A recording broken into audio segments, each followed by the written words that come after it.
Hi, ഇന്ന് ലോക ഭിന്നശേഷി ദിനം. ഒരുപാട് അമ്മമാരുടെ കണ്ണുനീര് വീണ് കരിഞ്ഞുണങ്ങിയ മുഖം ഓർമ്മിപ്പിക്കുന്ന ദിനം. കരഞ്ഞു കലങ്ങിയ കണ്ണും പ്രതീക്ഷയറ്റ ഹൃദയവുമായി ജീവിക്കുന്ന ഒരുപാട് മാതാപിതാക്കളുടെ ദിനം. കരയുവാൻ ഏറെ കാര്യങ്ങളുണ്ടായിട്ടും നെഞ്ചിലൊരു കനൽത്തീയായി അത് കൊണ്ടു നടക്കുന്ന പിതാക്കന്മാരുടെ ദിനം.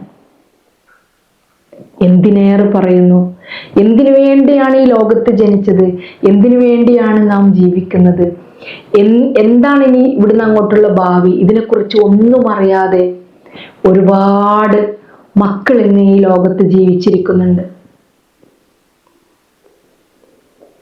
അവരുടെ ഭാവിയെ ഓർത്തുള്ള ആശങ്ക കൊണ്ട് കുറേ മാതാപിതാക്കൾ കരഞ്ഞ് കരഞ്ഞ് തളർന്നുറങ്ങുന്നുണ്ട്. ആ ദിനത്തെ ഓർമ്മിപ്പിക്കുന്ന ദിനമാണ് ഇന്ന് ഭിന്നശേഷി ദിനം. അതുമാത്രമല്ല, ഞങ്ങൾ മരിച്ചു പോയാൽ ഈ മക്കൾ പിന്നെ എന്ത് ചെയ്യുമെന്നുള്ള ആകുലതയും വിഷമങ്ങൾ കൊണ്ട് അവസാന പ്രാണൻ വെടിയുമ്പോഴും അതിൻ്റെ ഒന്നും വേദന കണക്കാക്കാതെ ഈ മക്കളെ കുറിച്ച് മാത്രം ചിന്തിക്കുന്ന കുറേയേറെ മാതാപിതാക്കളുടെ ഓർമ്മപ്പെടുത്തുന്ന ദിനമാണിന്ന്. പറയാതെ വയ്യ.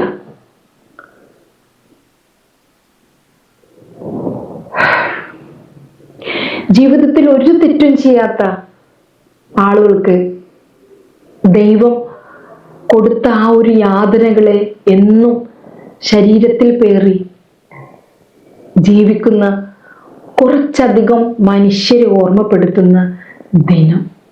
അതാണ് ഇന്നത്തെ ഭിന്നശേഷി ദിനം. അതുപോലെ വാർദ്ധക്യത്തിലും മക്കളുടെ മലവും മൂത്രവും വൃത്തിയാക്കി കൊടുക്കേണ്ടി വരുന്ന മാതാപിതാക്കളുടെ നിസ്സഹായതയുടെ വിലാപ ദിനമാണ് ഇന്നത്തെ ഭിന്നശേഷി ദിനം.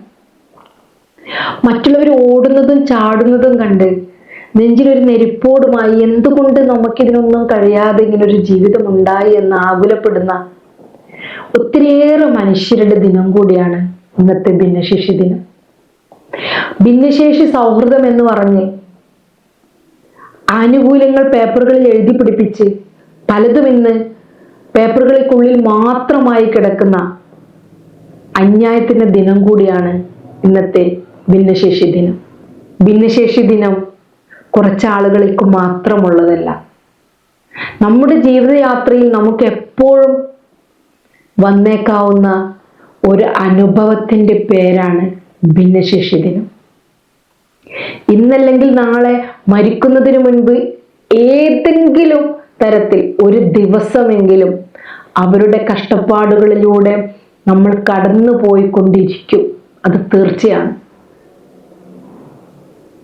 ജീവിതത്തിൽ ഏതെങ്കിലും ഒരു 5-10 ദിവസമെങ്കിലും ഇത്ര നിസ്സഹായ അവസ്ഥയിൽ കടന്നു പോകുമ്പോൾ മനസ്സിലാവും മനുഷ്യർക്ക് ഈ ഭിന്നശേഷി എന്ന് പേരും പറഞ്ഞ് കുറച്ചാളുകൾ ഇവിടെ ഇങ്ങനെ നരകയാതന അനുഭവിക്കുന്നുണ്ട്. അതിൽ അവരനുഭവിക്കുന്ന കഷ്ടതകളുടെ തീഷ്ണത എത്രയുണ്ട് എന്ന് മനസ്സിലാക്കാൻ നമുക്കത് വരുമ്പോൾ മാത്രമേ കഴിയൂ.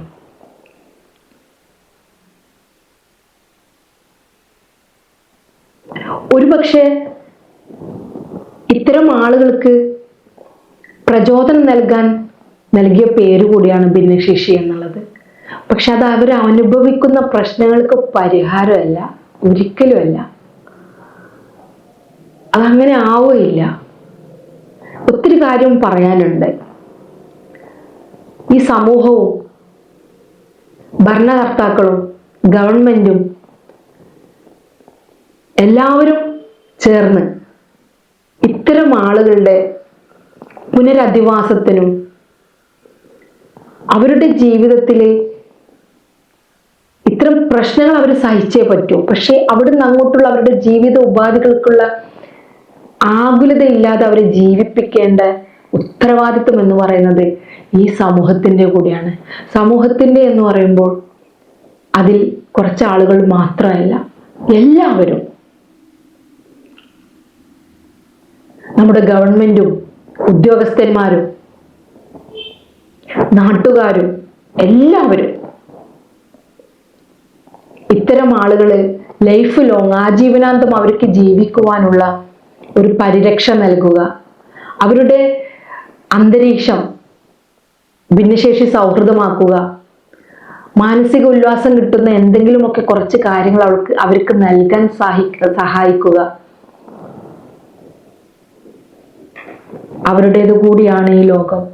അവര് കൂടി മനസ്സമാധാനത്തോടെ ജീവിച്ചാൽ മാത്രമേ മറ്റുള്ള മനുഷ്യർ നന്നായി ജീവിച്ചു പോകുന്നതിൻ്റെ ആ ഒരു സന്തോഷം ശരിക്ക് അനുഭവിക്കാൻ കഴിയുള്ളൂ.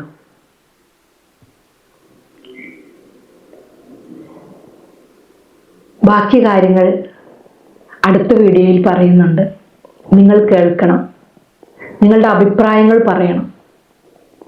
തീർച്ചയായും നിങ്ങൾക്ക് ഓരോരുത്തർക്കും ഇത്തരം ആളുകളെ സഹായിക്കുവാനും അവരുടെ മാനസികവും ശാരീരികവുമായിട്ടുള്ള ബുദ്ധിമുട്ടുകളെ മനസ്സിലാക്കുവാനും കഴിയുമെന്ന് എനിക്ക് മനസ്സിലാവും. ഇന്നൊരു ദിവസത്തെ പ്രോഗ്രാമിന് പോയപ്പോൾ ശരിക്കും പറഞ്ഞാൽ പോവേണ്ടിയിരുന്നില്ല എന്ന് പിന്നീട് എനിക്ക് തോന്നിപ്പോകുന്നുണ്ട്. കാരണം നമുക്ക് നമ്മളെ മനസ്സിനൊന്നും നിയന്ത്രിക്കാൻ കഴിയില്ല. നമുക്ക് ടെൻഷൻ ആവും, നമുക്ക് കുറെ നമ്മൾ അതിനെ ഹോണ്ട് ചെയ്തുകൊണ്ടിരിക്കും. അപ്പൊ നമ്മുടെ പ്രശ്നങ്ങളൊന്നും നമുക്കൊന്നും ആവില്ല. അവരുടെ വിഷയങ്ങളും അവരെയും കണ്ടു കഴിയുമ്പോൾ നമ്മൾ അനുഭവിക്കുന്നതൊന്നും ഒന്നുമല്ല എന്നും നമ്മളൊക്കെ സ്വർഗത്തിലാണ് ജീവിക്കുന്നതെന്ന് നമുക്ക് മനസ്സിലാവും. ഈ ലോകത്ത് എന്തിനെന്നറിയാതെ വന്ന് നിസ്സഹായരായി ജീവിക്കുന്ന കുറച്ച് ആളുകളുടെ, അമ്മമാരുടെ, പിതാക്കന്മാരുടെ, സഹോദരന്മാരുടെ, നിസ്സഹായരായ പിഞ്ചു കുഞ്ഞുങ്ങളുടെ ഒക്കെ കഷ്ടപ്പാടിൻ്റെയും വേദനയുടെയും യാതനയുടെയും ദിനമാണ് ഭിന്നശേഷി ദിനം. അതൊരിക്കലും ഒരു നല്ല ദിനമല്ല. നല്ല ദിനമാക്കി കൊടുക്കാൻ നമുക്ക് കഴിയണം. നാം ഓരോരുത്തർക്കും കഴിയണം. Thank you. Bye bye.